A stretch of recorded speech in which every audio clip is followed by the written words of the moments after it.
私はですね、メディアエンターテインメント事業部商品設計部の下込と申します。よろしくお願いいたします。 네, 저는 그 에바원 상품을 상품 설계부에서 근무를 하고 있는 심호금입니다. 잘 부탁드리겠습니다. まず、最初にですね、パナソニックの、シネマカメラのラインナップについて説明いたします。 네, 먼저 그 파나소닉의 그 시네마 카메라의 라인업에 대해서 설명을 드리도록 하겠습니다.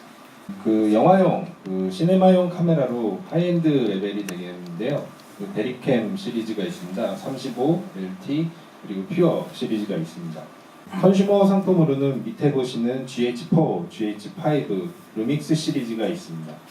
가운데 보시는 그 중간급에 해당하는 오늘 소개시켜드릴 상품인 에바1의 영상 제작용 카메라가 되겠습니다. 다음은 상품 컨셉에 대해서 설명드리도록 하겠습니다. 가장 큰 특징으로서는 5.7K 슈퍼 35 센서를 탑재한 시네마용 카메라가 되겠습니다. 네, 상품 특징은 크게 세 가지로 나눌 수 있습니다. 첫 번째 특징은 말씀드린 그 5.7K 이미지 센서가 탑재된 그 상품이라는 점, 거기에 더불어서 새로운 코덱이 적용이 된 상품이라는 점이라고 할 수 있습니다. 또 하나의 특징, 그 베리캠에서의 특징을 그대로 계승받은 하나의 특징이라고 할 수 있는데요. 그 시네마용의 코덱을 사용할 수 있다는 점이 두 번째 특징으로 들 수 있습니다. 세 번째 특징으로는 굉장히 컴팩트한 사이즈 그리고 경량화 시켰다는 점을 들 수 있습니다. 타겟 고객층, 그러니까 유저들로서는 드라마라든가 다큐멘터리 아니면 프로모션 등등 여러 분야에서 사용할 수 있는 카메라가 될 것으로 판단하고 있습니다. 이번에 새롭게 개발해서 탑재가 된 5.7K 이미지 센서에 대해서 설명드리도록 하겠습니다. 그 베리캠에서의 그 특징을 그대로 계승한 대표적인 게 V감마를 계승한 모델이 되겠고요. 센서 모드에 대한 선택이 가능한데 슈퍼 35mm로서 4K의 선택이 가능하고요. 슈퍼 35 믹스를 통해서 2K 내지는 120fps의 출력이 가능합니다.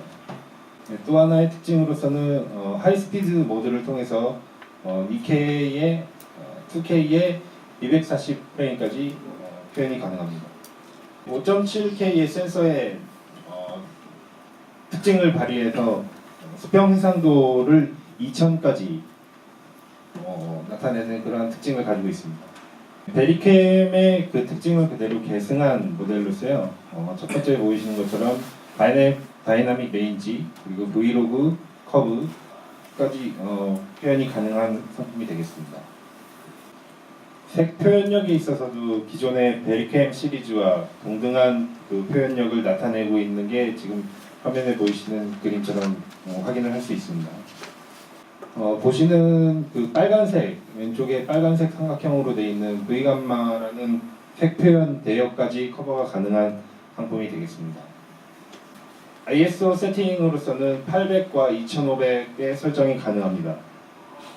포트2, 10비트, 10비트 레코딩이 SD카드에서 재현이 가능하고요. 퀄리티 부분에 있어서도 인트라 400메가까지 지원이 가능하며 그리고 그 SDXC V90 카드까지 서포팅이 가능한 제품이 되겠습니다. 베리캠의 그 파일 편집과 동일한 그 재현을 그 이번 에바에서도 가능하게 되었는데요. 파일 네이밍 부분에 있어서도 보시는 것처럼 카메라 번호라든가 그 외에 다른 MOV 파일로도 저장이 가능한 그런 상품이 되겠습니다. 다음 보시는 표는 코덱에 관련된 일련표가 되겠습니다. 크게 세 가지 모드의 기록이 가능한데요. 첫 번째 보시는 것처럼 포트2, 포트 0, AVC HD 이 세 가지의 모드로 설정이 가능합니다. 지금 현재 지원이 가능한 그 코덱으로는 그 밑에 파란색으로 점선이 동그랗게 점이 표시가 되어 있는 부분이고요. 포트2 같은 경우는 롱그지 150메가, 100메가, 50메가까지 지원이 되고 그 위에 나와 있는 올 인트라 빨간색 점은 앞으로 지원 예정인 코덱이 되겠습니다.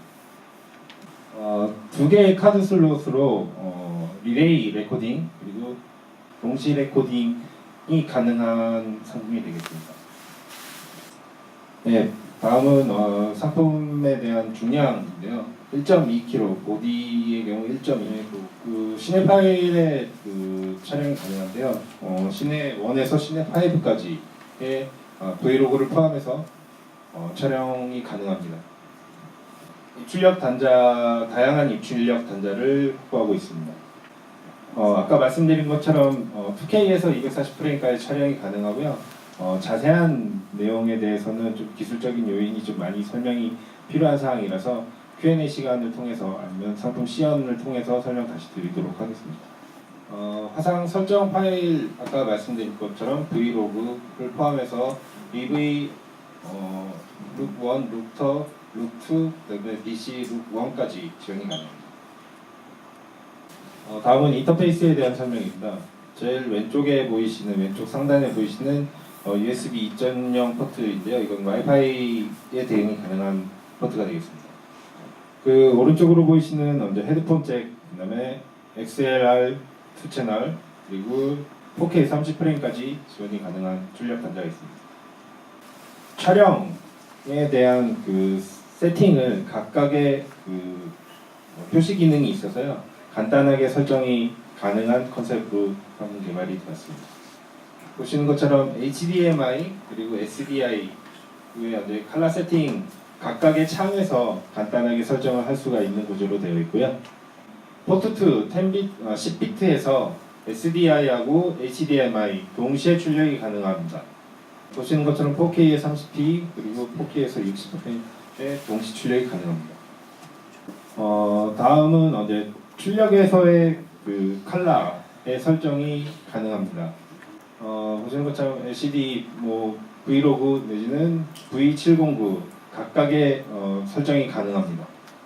본체에서의 그 영상 저장은 브이로그로 하고 출력 같은 경우는 SDI 내지는 HDMI 같은 경우는 브이로그로의 출력이 가능합니다. 다음은 포커스 어시스트 기능입니다.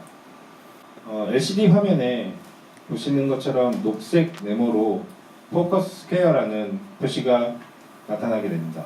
포커스가 맞게 되면은 저 네모난 녹색의 그 사각형이 점점 커지게 됩니다. 다음은 오른쪽에 보신 익스팬드 기능인데요. 화면을 2배, 4배 확대하는 것이 가능합니다. 다음 그 밑에 보신 피킹 기능인데요. 영상을 적색이라든가 파란색으로 색을 입히는 것이 가능합니다. 원푸쉬 기능이라고 해서 지금 보이시는 것처럼 화면을 전원 처리가 가능하고요. 보시는 것처럼 화면을 좀 백색 처리, 백색으로 나타나게 하는 그러한 설정도 가능하게 원푸쉬 기능을 통해서 화면 설정이 가능합니다. 스포트 메타하고 그 종래와 마찬가지로 제브라 디스플레이를 표현하는 것이 가능합니다. IR 촬영에 대한 설정인데요. 한 번의 조작으로 IR 촬영의 효과를 나타내는 영상을 확인할 수 있습니다. 다음은 EIS라고 해서 손떨림 방지 기능이 되겠습니다. 이번에 탑재하게 된 그 슈퍼 35mm 센서 5.7K 대응하는 걸로 해서 상하 좌우 흔들림 방지를 보정하는 기능이 추가되었습니다. 네, 이제 간단한 오퍼레이션 설정이 가능하게 됐습니다. 와이파이를 통해서 안드로이드 아니면 그 iOS의 무선으로의 조작이 가능하게 되었습니다. 지금 보시는 페이지는 EVA ROP라는 어플에 대한 설명입니다. 실제로 이제 왼쪽 오른쪽에 각 컨트롤할 수 있는 내용들이 적혀져 있고요. 이러한 것들은 그 애플이라든가 안드로이드 앱을 통해서 다운하실 수가 있습니다. 다음은 에바의 액세서리에 대한 내용인데요. 배터리 팩서부터 마이크까지 파나소닉에서 다양한 액세서리를 지원하고 있습니다. 지금 보시는 페이지는 타사의 상품과 실제로 이제 스펙을 비교한 자료가 되겠는데요. 보시는 것처럼 그 빨간색으로 기재되어 있는 내용들이 타사하고의 차이점, 우수한 성능이라고 보시면 될 것 같습니다. 以上簡単ですが説明をいただきます。 네, 이상 간단하지만 설명을 마치도록 하겠습니다. 감사합니다. 어제 첫날이었고요. 저희가 이제 그 Q&A가 좀 많이 나왔습니다. 어제. 그래서 기본적으로 어제 나왔던 것 중에 주요 부분만 일단 간추려봤고요. 첫 번째 뭐 지원하는 렌즈 종류가 어떻게 되냐라고 많이 물어보시더라고요. 그래서 기본적으로는 보시는 것처럼 EF 마운트를 장착하고 있기 때문에 EF 렌즈를 지원을 하고요. 제조사별로는 캐논, 시그마, 자이즈 이렇게 세 가지를 지원합니다. 세부적인 리스트는 저희 그 월드와이드 홈페이지에 들어가 보시면 전체 리스트가 나와 있습니다. 그거 직접 확인하시면 될 것 같고요. 그리고 다이나믹 레인지 범위가 어떻게 되냐라고 물어보셨는데 아까 발표 자료에서도 보셨겠지만 14스탑, 14스탑입니다. 근데 이제 범위가 마이너스 6에서 플러스 8까지인 거고요.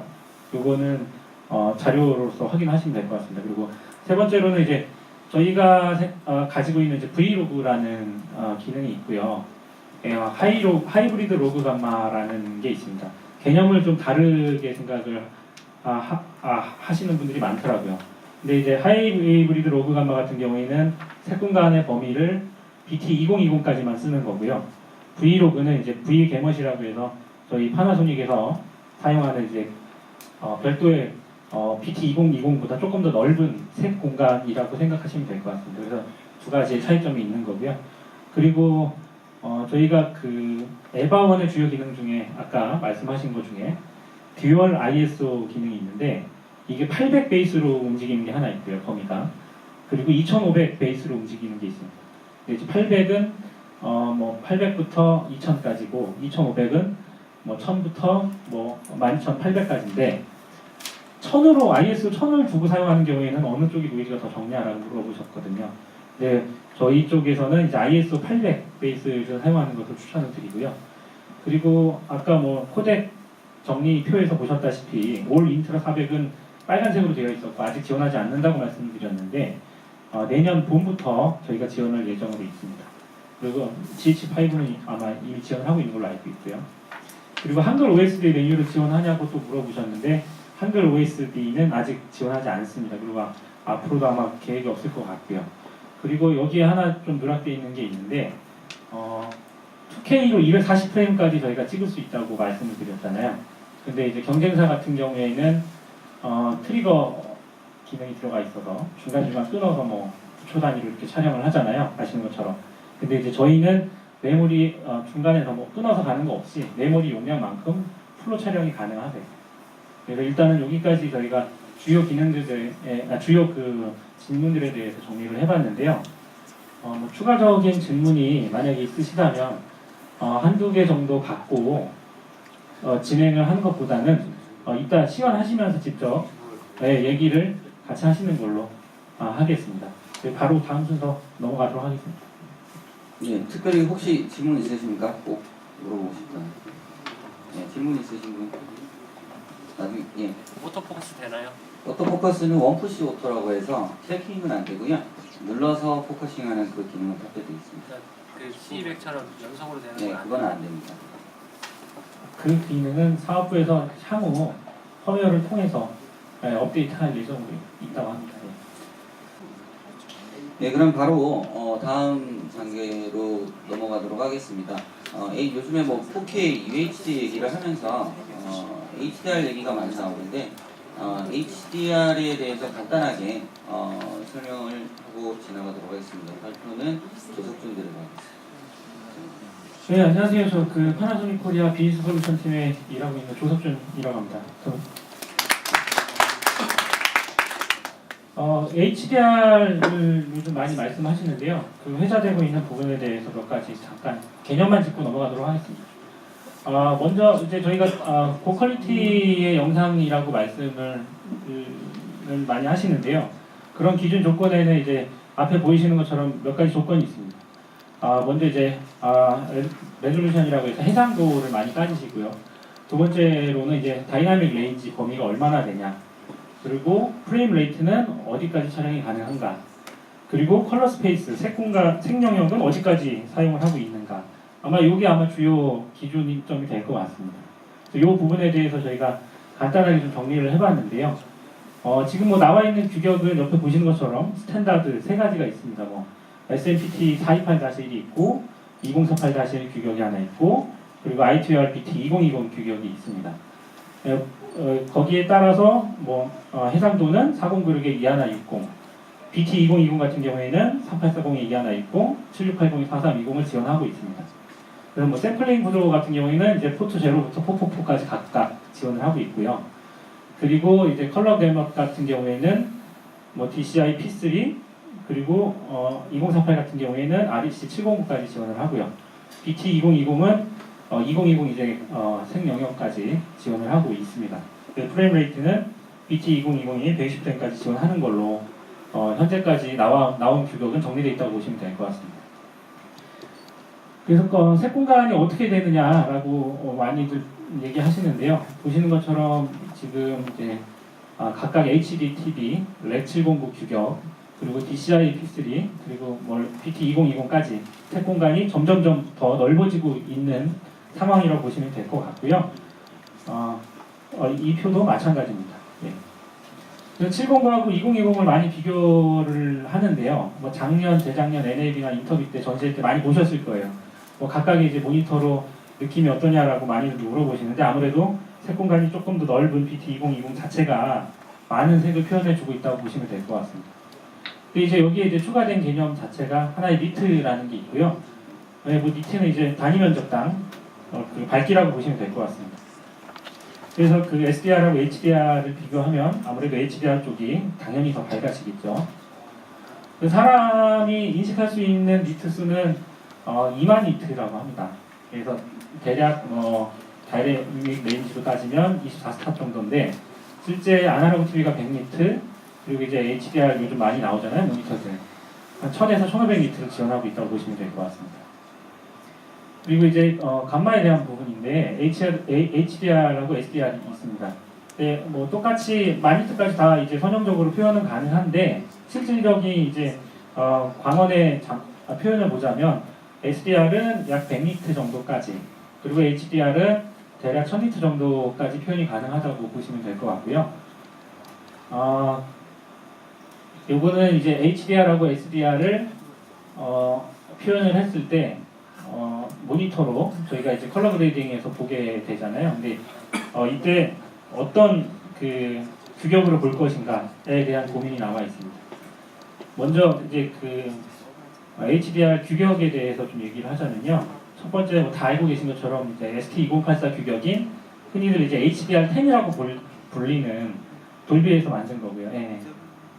그래서 요거는 이제 최대 밝기가 1000니트라고는 되어 있으나 실제적으로는 한 1000니트 정도까지만 지원을 하고 있습니다.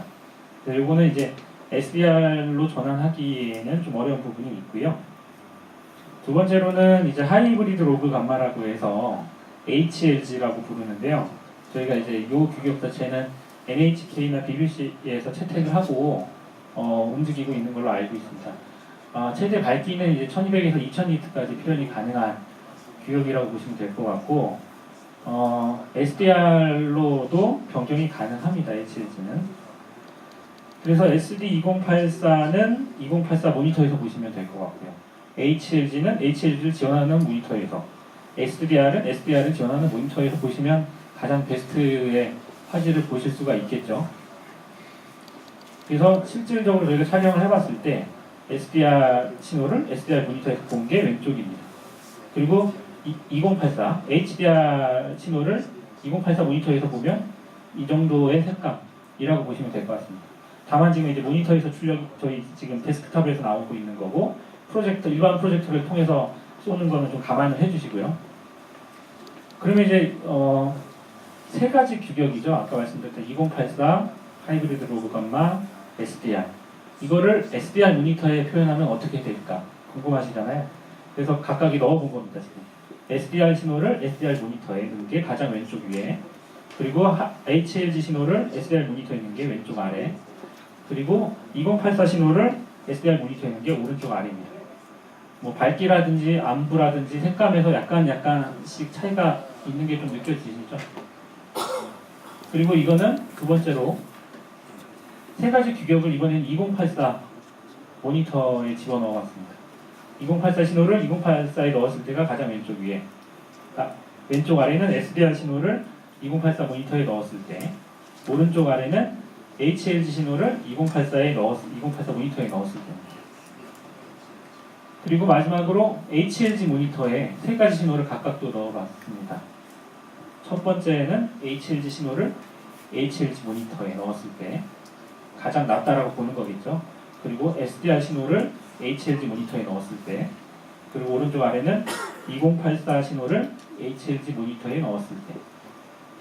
근데 앞에 지금 2084하고 SDR 모니터에 넣었을 때랑 약간씩의 차이가 있습니다, 분명히. 그러면 여기서 질문입니다.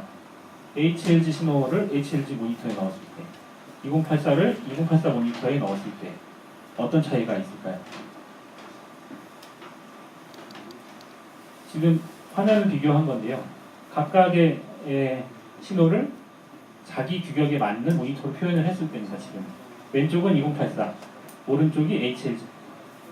어느 게 더 나아 보이시나요? 왼쪽. 오른쪽이 낫다. 네. 뭐 제각각이신데요. 두 번째로는 HLG 신호를 SDR 모니터 또는 SDR 신호를 SDR 모니터에 넣었을 때는 어떤 차이가 있을까요? 왜냐하면 지금 현재 시장에는 HDR 모니터가 많이 깔려 있지 않습니다. 아마 SDR 모니터를 이용해서 혼용해서 쓰실 수도 있고 SDR만 쓰실 수도 있어요, 모니터를. 그래서 질문을 드려본 건데, 보시는 것처럼 SDR 신호를 SDR 모니터에 넣었을 때 왼쪽입니다. 그리고 오른쪽 위에는 HLG 신호를 HLG 모니터에 넣었을 때, 그리고 밑에 왼쪽 아래는 HLG 신호를 반대로 SDR 모니터에 넣었을 때입니다. 그리고 오른쪽 아래는 SDR 신호를 HLG 모니터에 넣었을 때. 약간 차이가 느껴지시죠? 그래서 어떤 게 가장 낫냐 정리를 저희가 한번 해봤습니다. 지금 세로 줄이 각 규격의 모니터고요. 왼쪽이 규격입니다. 먼저 ST2084 규격을 봤을 때 ST2084 모니터를 쓰면 가장 베스트입니다. OK이고. 다만 이제 HLG 모니터에서 표현을 했을 때는 컨트라스트가 좀 떨어지고요. SDR 모니터에서도 똑같이 컨트라스트가 떨어집니다. 그러면 HLG는 어떻게 되냐? HLG 신호를 각각의 모니터에 넣었을 때 2084 모니터에 넣었을 때는 굉장히 좀 어둡고 컨트라스트가 떨어지고요. HLG 모니터에 넣었을 때는 자기 거니까 당연히 잘 나오겠죠. 근데 SDR 모니터에 넣었을 때는 많이 어두워집니다. 그리고 SDR 신호를 ST2084에서 표현을 했을 때는 컨트라스트가 굉장히 세게 나오고요. HLG 모니터에서 봤을 때는 너무 밝게 나와버린다, 반대로. 그리고 SDR 모니터에서 봤을 때는 당연히 잘 나오겠죠. 앞에서 말씀드린 세 가지 규격과 현재 지금 혼용되고 있는 모니터 어떻게 선택해야 되는가에 대해서 간단하게 일단 정리를 한 표고요. 참고를 좀 해주시면 될 것 같습니다. 그리고 다음은 이제 후반 작업에 대해서 말씀드릴 건데요. 저희는 이제 베리캠 시네마 카메라를 이미 보유하고 있습니다. 아까 설명에서 언급했듯이 베리캠 35와 베리캠 LT 그리고 에바가 나와 있습니다. 세 가지로 나와 있고요. 저희는 이제 세 가지 모델 전부 다 슈퍼 35mm 센서를 채택을 하고 있고요. 보신 것처럼 뭐 외부에서 상도 수상받은 적이 있습니다. 그래서 저희 거는 이제 듀얼 네이티브 ISO를 지원하기 때문에 아무래도 노이즈가 굉장히 적게 촬영이 가능하시고요. 이외에도 뭐 여러 가지 어두운 조건에서 촬영을 하실 때도 좀 감점이 있는 기능을 가지고 있다라고 보시면 될 것 같습니다. 그래서 뭐 저희 카메라들로 촬영한 영화들이고요. 그리고 뭐 상업적인 프로젝트도 많이 진행을 했는데 몇 군데가 있습니다. 보시는 것처럼 현대차하고는 베리캠 LT로 광고도 한번 촬영을 했었고요. 그리고는 이제 HDR 후반 작업에 대한 부분인데 그냥 수식으로서 정리를 해봤습니다. 뭐 촬영을 저희 카메라에서 하고 브이로그로 넘긴 다음에 컬러 그레이딩, 에디팅 작업을 해서 HDR과 SDR 각각의 결과물로 표현을 하실 수가 있고요. 그 출력문들을 HDR 모니터 또는 SDR 모니터로 표현을 하실 수가 있습니다. 저희 에바는 이제 하이브리드 로그 감마도 지원을 하고 있기 때문에 메뉴에서 변경을 하실 수가 있고요. 그리고 라이브로 촬영을 하실 때도 마찬가지로 HDR과 SDR 소스를 선택을 하셔서 작업을 하실 수가 있습니다. 보시는 것처럼 이제 저희 왼쪽에 보시는 거는 스튜디오 카메라인데요. 스튜디오 카메라에서도 HDR과 SDR 각각 개별적인 설정이 가능합니다. 그래서 인풋을 각각 HDR, SDR로 받았을 때 이제 스위처에서 그 신호를 리턴해줘서 아웃으로 이제 그 HDR로 모니터로 내보낼 때 HDR로 내보낼 것인지 SDR로 내보낼 것인지 선택이 가능합니다. 이것도 뭐 같은 얘기인데요. 보시면은 이제 4K 카메라에서 SDR로 촬영을 한 거와 HLG로 촬영을 한 거를 저희 그 4K 스위처에서 변환을 해서 각각의 HLG, 뭐 감마값, 컬러 매트릭스, 컬러 커렉션 값까지 다 조정을 한 뒤에 스위처에서 결과적으로는 HDR과 SDR 신호로 각각 구분해서 출력할 수 있다라는 거에 대한 개념도라고 보시면 될 것 같습니다. 경쟁사의 모델도 있고요. 서드 파티도 있고 저희 4K 모니터 31인치도 HDR을 지원을 하고 있습니다. 그리고 컨슈머 모니터 58인치, 65인치에서도 지원을 하고 있고요. 프로젝터는 지금 옆에 오른쪽에 보시는 3만안시 B급의 프로젝터가 지금 전시되어 있는데 이것도 지금 HDR을 지원을 하고 있습니다. 그리고 현재 HDR 시장은 이제 뭐 영화 쪽에서는 HDR을 이제 적용해서 계속 제작을 하고 있는 것 같고요. OTT 시장, 뭐 넷플릭스라든지 아마존 같은 업체에서도 이쪽에 굉장히 HDR의 강점을 갖고 많이 적용을 하고 촬영을 하려고 하고 있는 것 같습니다. 그리고 방송사는 아직 좀 여러 가지 장비 조건이나 환경들이 갖춰지지 않았기 때문에 천천히 시작을 하려고 하는 것 같고요. 그리고 별도로 이제 미디어 업체들에서도 준비를 하고 있는 걸로 알고 있습니다. 일단 HDR에 대한 설명은 여기까지 말씀을 드렸고요. 이어서 여기 지금 나와 있는 거 잠깐 언급을 좀 드리자면 저희가 오늘 해놓은 게 오른쪽에 지금 앉아 계신 쪽에서 왼쪽을 보시면 HDR 모니터입니다. 이게 두 개가. 그래서 아토모스 거고요. 저희 그 에바로 촬영된 공식 데모 영상을 여기서 플레이하고 있고 이 모니터가 아마 1200니트 정도를 지원하는 걸로 알고 있는데 이따 한번 직접 나와서 보시는 걸로 하겠습니다. 그리고 왼쪽에는 이제 언급드렸던 저희 베리캠 35가 전시되어 있고요. 그리고 베리캠 LT, DBX 200까지 나와 있습니다. 그래서 한번 이따 한번 비교 시연을 해보셔도 괜찮을 것 같고요. 그리고 여기는 이제 에바 1이 두 대가 지금 전시가 되어 있는데요. 캐논 시네 렌즈로 지금 피사체를 잡고 있습니다. 실제 한번 데모를 해보시면 좋을 것 같고요. 그리고 오른쪽에 보시면 HDR 프로레스 포토2 규격으로 촬영된 원본 영상을 지금 HDR 출력을 지원하고 있는 저희 3만안시급 프로젝터로 재생을 하고 있는 상황입니다. 그래서 실제 영상을 좀 디테일하게 보고 싶으신 분은 오른쪽 부분도 참고를 하시면 될 것 같습니다.